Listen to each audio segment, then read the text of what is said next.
Welcome to Trench Diaries. This is Stuka Pilot, Part 9. The map is sodden with water, but I have everything in my head. But only the devil knows how far we are behind the Russian lines. Maybe there is still a chance that we may bump into the Romanians after all. I check up on our arms. I myself have a 6.35mm revolver with 6 rounds, the corporal a 7.65 with a full magazine, and the other pilot has lost his revolver whilst in the water and has only Henschel's broken knife. We start walking southward with these weapons in our hands. The gently rolling country is familiar from flying over it. Contour differences of perhaps 600 feet, few villages, 30 miles to the south, a railway running east to west. I know 2 points on it, Balti and Floresti. Even if the Russians have made a deep penetration, we can count on this line still being free of the enemy. The time is about 3 p.m. The sun is high in the southwest. It shines obliquely in our faces on our right. First, we go into a little valley with moderately high hills on either side. We are still benumbed, the corporal still delirious. I advise caution.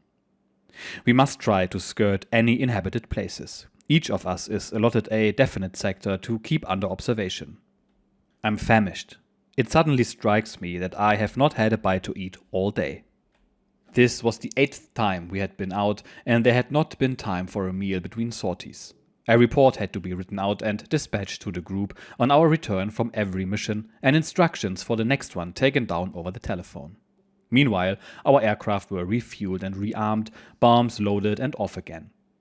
The crews were able to rest between whiles and even snatch a meal, but in this respect I did not count as one of them.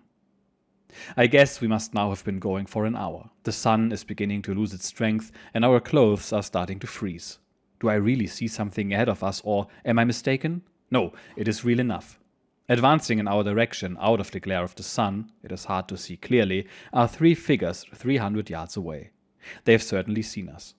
Perhaps they were lying on their stomachs behind this ridge of hills. They are big chaps, doubtless Romanians. Now I can see them better. The 2 on the outside of the trio have rifles slung over their shoulders. The one in the middle carries a Tommy gun. He is a young man. The other 2 are about 40, probably reservists.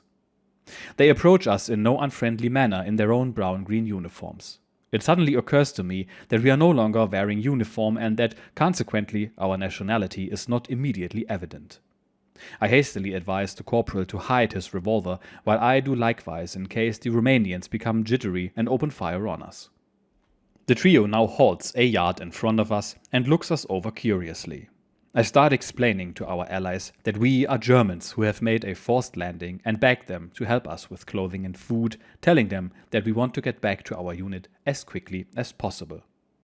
Their faces immediately darken at this comment, and at the same moment I have the 3 muzzles of their weapons pointing at my chest. The young one instantly grabs my holster and pulls out my 6.35. They have been standing with their backs to the sun. I have had it in my eyes. Now I take a good look at them. Hammer and sickle. These guys are Russians. I do not contemplate for a second being taken prisoner. I think only of escape. There is 100 to 1 chance of pulling it off. There's probably a good price on my head in Russia. My capture is likely to be even better rewarded. To blow my brains out is not a practical consideration. I am disarmed. Slowly I turn my head round to see if the coast is clear. They guess my intention and one of them shouts, "Stoi!" I duck as I make a double turn and run for it, crouching low and swerving to right and left. 3 shots crack out. They are followed by an uninterrupted rattle of quick fire. Suddenly, I feel a stinging pain in my shoulder. The chap with the Tommy gun has hit me at close range through the shoulder. The other 2 have missed. I sprint like a rabbit, zigzagging up the slope, bullets whistling above and below me to right and to left. The Ivans run after me, halt, fire, run, run.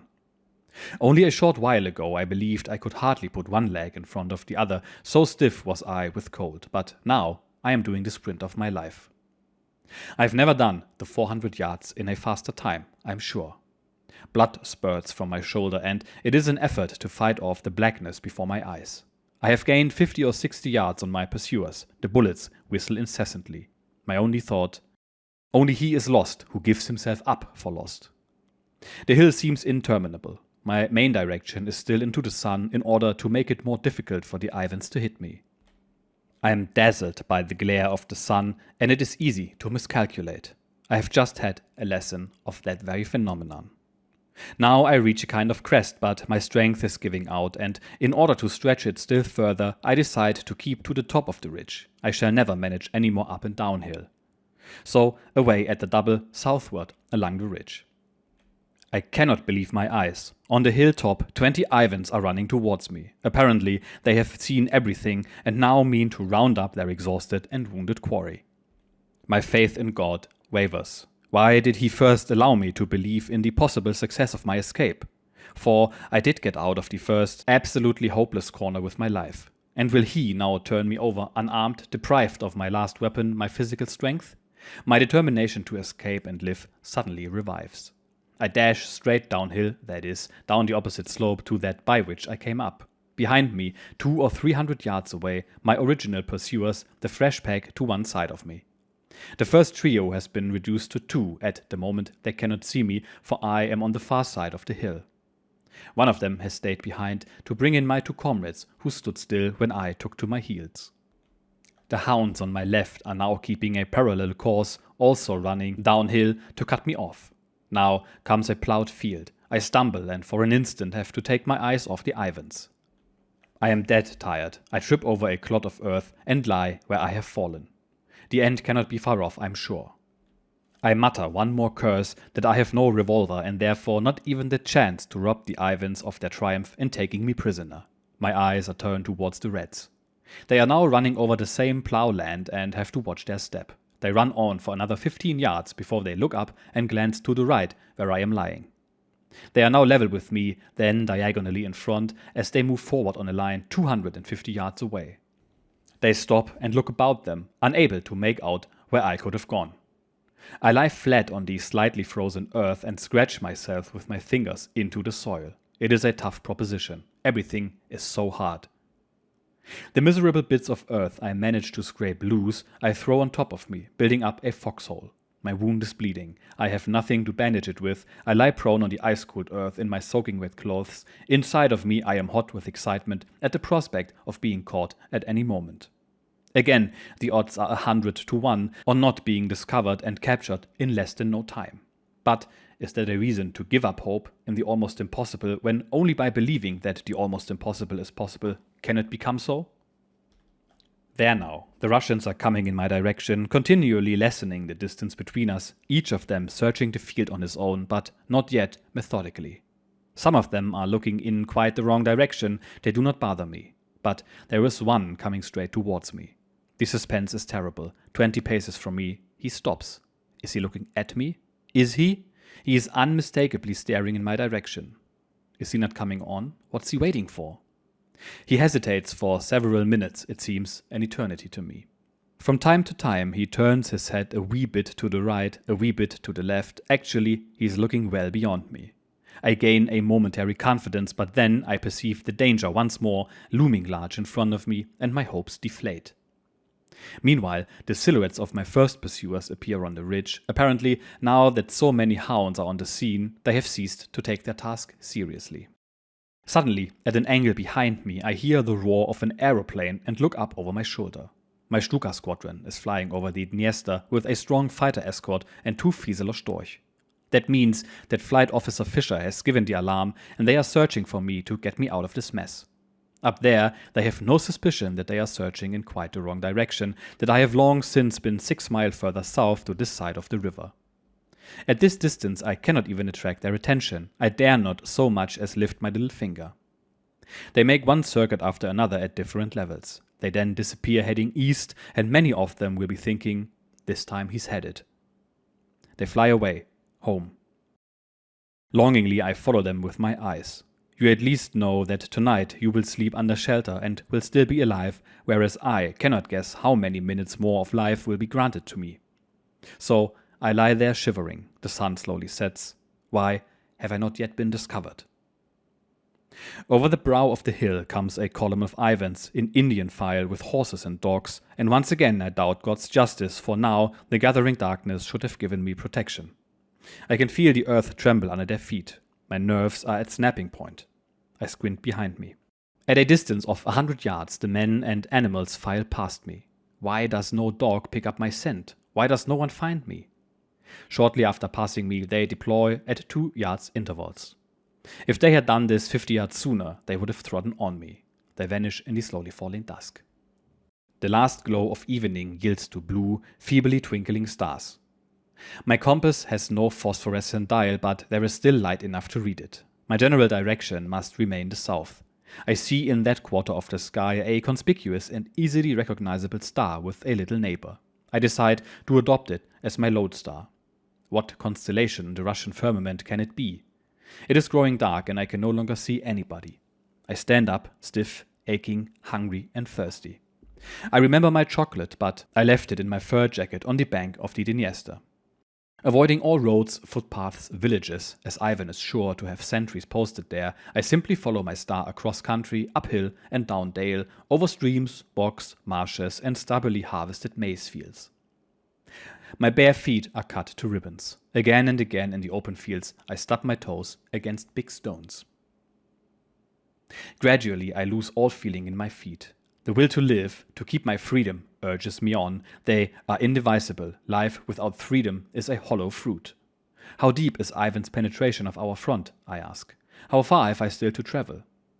Whenever I hear a dog bark, I make a detour, for the harmless hereabouts are certainly not inhabited by friends. Every now and again I can see gun flashes on the distant horizon and hear a dull rumble. Evidently our boys have started an artillery bombardment. But that means the Russian breakthrough has gone far. In the gullies which cut through the occasionally rising ground, I often lose my footing in the darkness and slump into a ditch where the gluey mud stands knee-deep. It sucks me in so tightly that I have no longer the strength to pull myself out and flop with the upper part of my body sprawled on the bank of the ditch, my legs deep in slime. Thus I lie exhausted, feeling like a battery gone dead. After lying there for 5 minutes, I am faintly recharged and summon up the strength to crawl up the sloping bank. But, remorselessly, the same mishap is repeated very soon. At latest, at the next uneven ground. And so it goes on until about 9 p.m.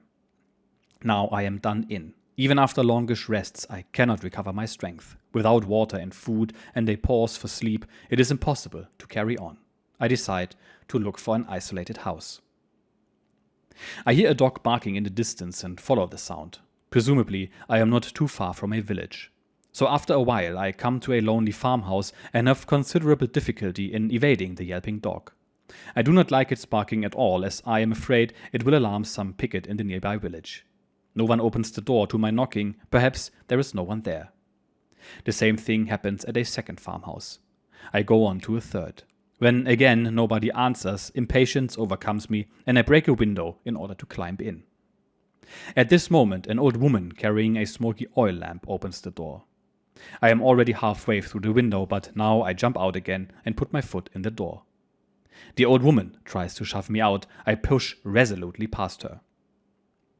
Turning around, I point in the direction of the village and ask, "Bolshevisti?" She nods. Therefore I conclude that Ivan has occupied the village. The dim lamplight only vaguely illuminates the room, a table, a bench, an ancient cupboard. In the corner a grey-bearded man is snoring on a rather lopsided trestle bed. He must be about 70. The couple share this wooden couch. In silence I cross the room and lay myself down on it. What can I say? I know no Russian. Meanwhile, they have probably seen that I mean no harm. Barefoot and in rags, the tatters of my shirt sticky with coagulated blood, I am more likely to be a hunted quarry than a burglar. And so I lie there. The old woman has gone back to bed beside me. Above our heads, the feeble glimmer of the lamp. It does not occur to me to ask them whether they have anything to dress my shoulder or my lacerated feet. All I want is rest. Now again I am tortured by thirst and hunger. I sit up on the bed and put my palms together in a begging gesture to the woman, at the same time making a dumb show of drinking and eating. After a brief hesitation, she brings me a jug of water and a chunk of cornbread slightly mildewed. Nothing ever tasted so good in all my life. With every swallow and bite, I feel my strength reviving, as if the will to live and initiative has been restored to me. At first, I eat ravenously, then, munching thoughtfully, I review my situation and evolve a plan for the next hours. I have finished the bread and water. I will rest till 1 o'clock. It is now 9:30 p.m. Rest is essential, so I lie back again on the wooden boards between the old couple, half awake and half asleep. I wake up every quarter of an hour with the punctuality of a clock and check the time. In no event must I waste too much of the sheltering dark in sleep. I must put as many miles as possible behind me on my journey. 9:45, 10 o'clock, 10:15, and so on. 12:45, 1 o'clock. Getting up time. I steal out. The old woman shuts the door behind me. I have already stumbled down a step. Is it the drunkenness of sleep, the pitch dark night, or the wet step? I don't know. It begins to rain. I cannot see my hand before my face. My star has disappeared, and now how I am supposed to find my bearings. Then I remember that I was previously running with the wind behind me. I must again keep it on my back to reach the south. Or has it veered? I am still among isolated farm buildings. Here I am sheltered from the wind. As it blows from a constantly changing direction, I am afraid of moving in a circle. Inky darkness, obstacles, I barge into something and hurt my shins again. There is a chorus of barking dogs, therefore still houses the village. I can only pray I do not run into a Russian sentry the next minute. At last I am out in the open again, where I can turn my back to the wind with certainty. I am also rid of the curse. I plod on as before, uphill, down dale, up down, maize fields, stones and woods, where it is more difficult to keep directions because you can hardly feel the wind among the trees. On the horizon I see the incessant flash of guns and hear their steady rumble. They serve to guide me on my course. Shortly after 3 a.m. there is a grey light on my left. The day is breaking. A good sign, for now I am sure that the wind has not veered and I have been moving south all right. I have now covered at least 6 miles. I guess I must have done 10 or 12 yesterday, so that I should be 16 or 18 miles south of the Dniester. In front of me rises a hill of about 700 feet. I climb it. Perhaps from the top I shall have a panorama and shall be able to make out some conspicuous points. It is now daylight, but I can discover no particular landmarks from the top. 3 tiny villages below me several miles away to my right and left. What interests me is to find that my hill is the beginning of a ridge running north to south, so I am keeping my direction. The slopes are smooth and bare of timber, so that it is easy to keep a lookout for anyone coming up them. It must be possible to notice any movement from up here. Pursuers would have to climb the hill, and that would be a substantial handicap. Who at the moment suspects my presence here even? My heart is light, because although it is day, I feel confident I shall be able to push on south for a good few miles. I would like to put as many as possible behind me with the least delay. I estimate the length of the ridge as about 6 miles. That is interminably long. But is it really so long? After all, I encourage myself, you have run a 6-mile race. How often? And with a time of 40 minutes at that. What you were able to do then in 40 minutes, you must now be able to do in 60, for the price is your liberty. So just imagine you are running a marathon race.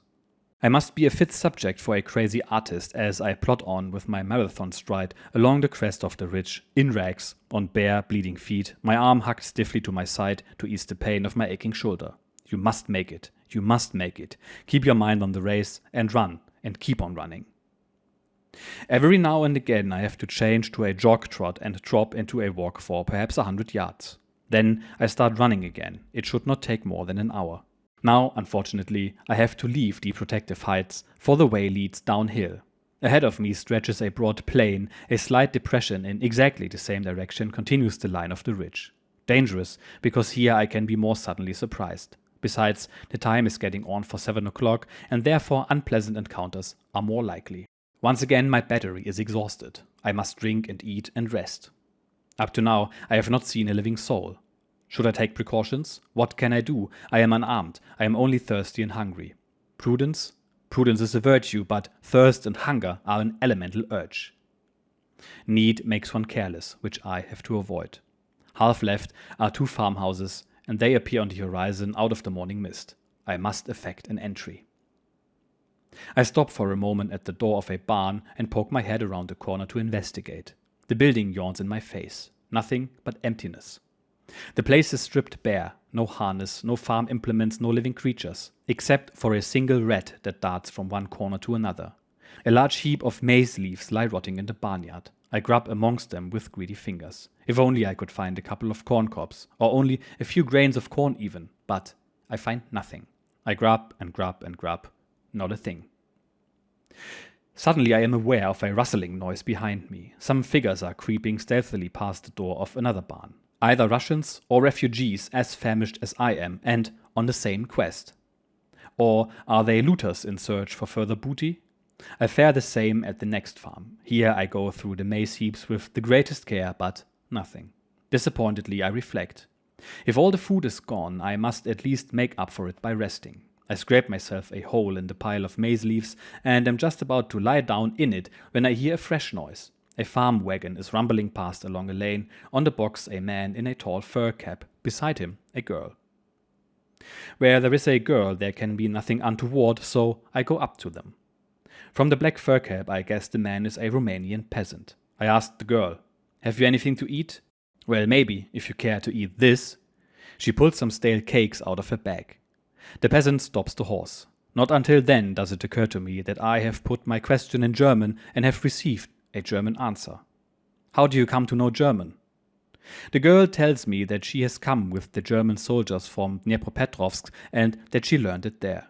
Now she wants to stay with the Romanian peasant sitting beside her. They are fleeing from the Russians. "But you're going straight in their direction." I can see by their faces that they do not believe me. "Have the Ruskies already reached the town over there?" "No, that is Floresti." This unexpected reply is like a tonic. The town must lie on the Baltic-Floresti railway line, which I know. "Can you tell me, girl, if there are still any German soldiers there?" "No, the Germans have left, but there may be Romanian soldiers." "Thank you, and Godspeed." I wave to the disappearing wagon. Now I can already hear myself being asked later why I did not requisition the wagon. The idea never entered my mind, to be honest, for the pair were fugitives like myself. And must I not offer thanks to God that I have so far escaped from danger?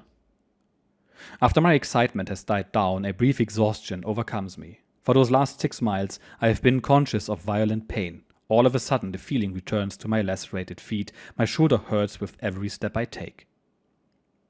I meet a stream of refugees with handcarts and the bare necessities they have salvaged, all in panic-stricken haste. On the outskirts of Floresti, 2 soldiers are standing on the scarp of a sandpit. German uniforms? Another few yards and my hope is confirmed. An unforgettable sight. I call up to them. "Come here." They call down. "What do you mean, come here? Who are you anyway?"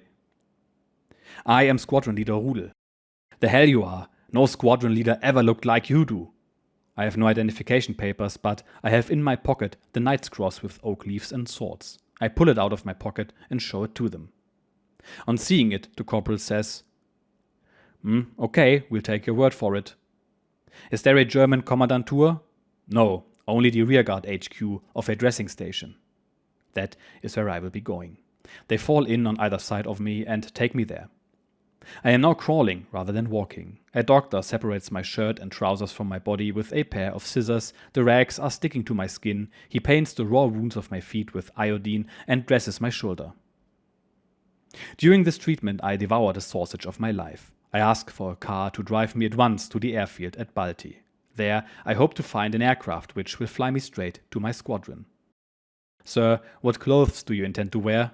the doctor asks me. "All my garments have been cut to ribbons. We have none to lend you." They wrap me naked in a blanket and off we go in an automobile to Balti. We drive up in front of the control hut of the airfield. But what is this? My squadron engineer officer, Pilot Officer Ebersbach, opens the door of the car. "Pilot Officer Ebersbach, in command of the 3rd Squadron Advance Party, moving to Yassi." A soldier follows him out, carrying some clothes for me. This means that my naked trip from Floresti has already been reported to Balti from there by telephone, and Ebersbach happened to be in the control hut when the message came through. He's been informed that his colleague, who has been given up for dead, will shortly arrive in his birthday suit. I climb into a Ju-52 and fly to Rauchowka to rejoin the squadron. Here, the telephone has been buzzing, the news has spread like wildfire, and the wing cook, Runkel, has already a cake in the oven. I look into grinning faces. The squadron is on parade.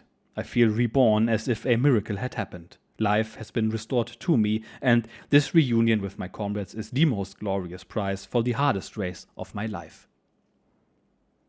We mourn the loss of Henschel, our best gunner, with a credit of 1,200 operational sorties. That evening, we all sit together for a long while round the fire. There is a certain atmosphere of celebration. The group has sent over a deputation, amongst them a doctor who is supposed to sit by my bedside. He conveys to me the general's congratulation with an order that I am to be grounded and to be flown home on leave as soon as I am in a fit condition to travel. Once more I shall have to disappoint the poor general, for I am deeply worried in my mind.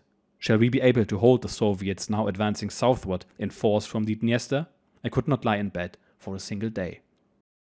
We are due to move to Jassy with all personnel the next morning. The weather is foul, impossible to fly. If we all have to be idle, then I may as well obey the doctor's order and rest. The day after, I fly with my squadron to Jassy, from where we have not so far to fly to our coming sorties over the Dniester. My shoulder is bandaged and I cannot move my arm, but that does not matter much when flying. It is worse that I have hardly any flesh on my feet and so naturally cannot walk. Every pressure on the controls involves acute pain and I have to be carried to my aircraft. Jassy is a pretty Romanian town, at present completely unscathed. To us, a magnificent sight. It reminds us of home. We gape at the shop windows and are as delighted as children. The next morning, our reconnaissance discovers strong armored and motorized formations already almost due north of Balti. Probably they have even reached the town. At first, the weather is bad, the country is mountainous and the highest peaks are shrouded in mist. The situation is grave. There are no longer any troops covering our front. Motorized units can get here in half a day, and who's to stop them? We stand alone. Reconnaissance reports strong opposition by flag, which the advancing Reds have brought up with them. Soviet Lag 5s and Era Cobras continually fly above their armored spearhead. Our southern front in Russia, the Romanian oil fields, both factors of vital importance, are threatened.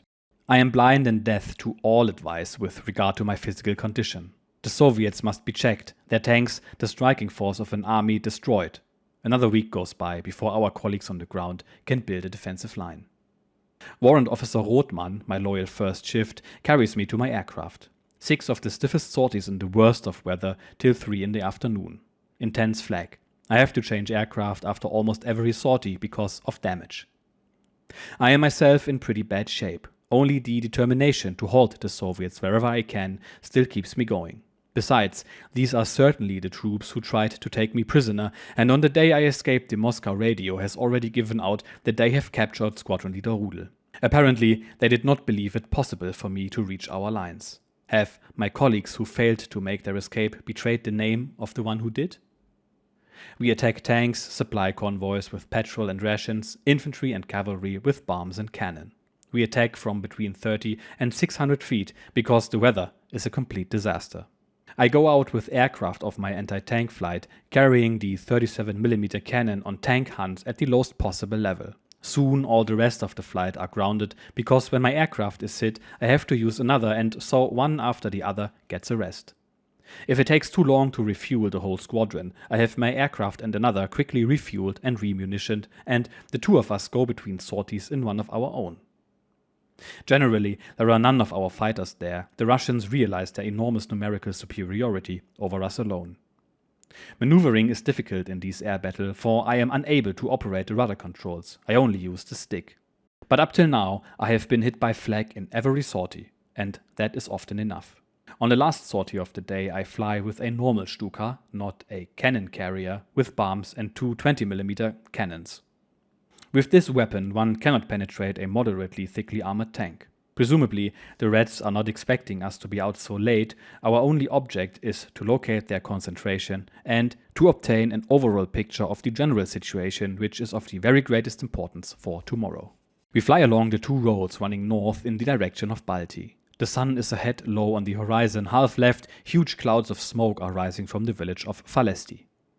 Perhaps a Romanian unit. I drop down below the squadron and fly low over the village and am met by flak and strong opposition.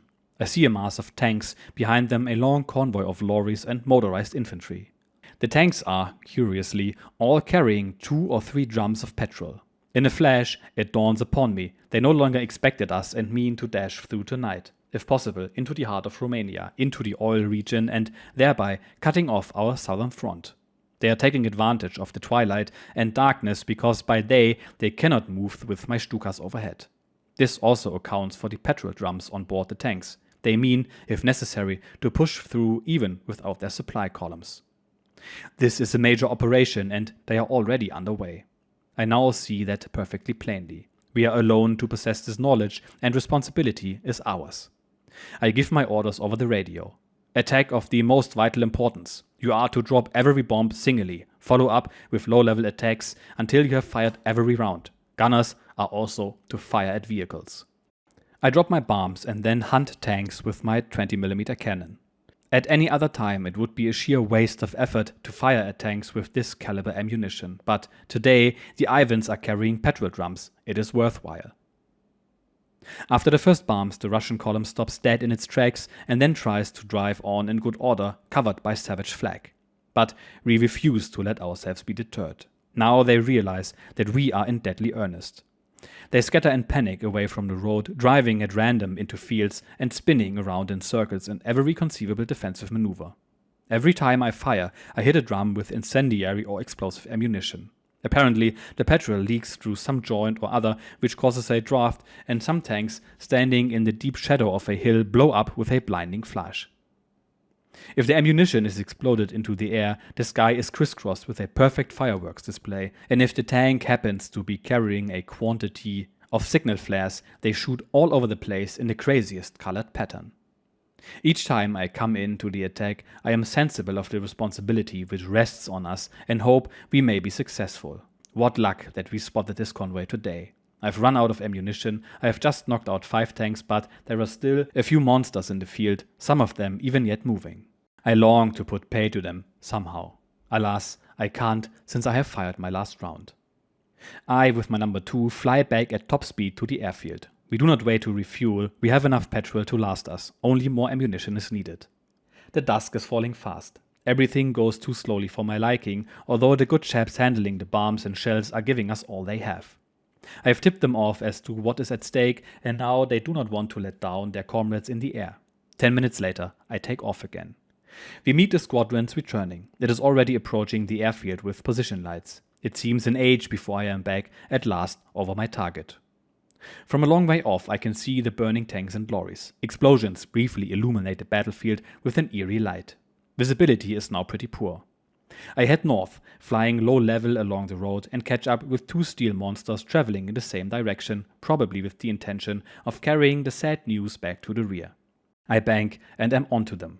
I can only discern them at the very last second as I skim the ground. They are not an easy target, but as they, like their predecessors, carry the big drums, I succeed in blowing them both up, although I have to use up all my ammunition. With these 2, a total of 17 tanks for the day. My squadron has destroyed approximately the same number, so that today the Ivans have lost some 30 tanks. A rather black day for the enemy, it seems. Tonight, at all events, we can sleep quietly at Jassy, of that we can be sure. How far the general impetus of the offensive has been impaired, we shall learn tomorrow. We make our final landing in the dark, and now gradually I become conscious of pain as the tension slowly relaxes. Both the army and the air group want to know every detail. For half the night, I sit by the telephone with the receiver to my ear. The mission for tomorrow is obvious: to engage the same enemy forces as today. Okay, so can we just pause for one moment and reflect what a machine this man is? After running from the Russians and crossing an ice-cold river, he mistakes some Russian soldiers for Romanians, is taken hostage, then just makes a run for it, gets shot, evades more Russians, covers about 25 miles barefoot, sleeps in the house of a random elderly couple and actually makes it back, only to ignore all medical advice and get back in the air after just a couple of days? I'm truly at a loss for words.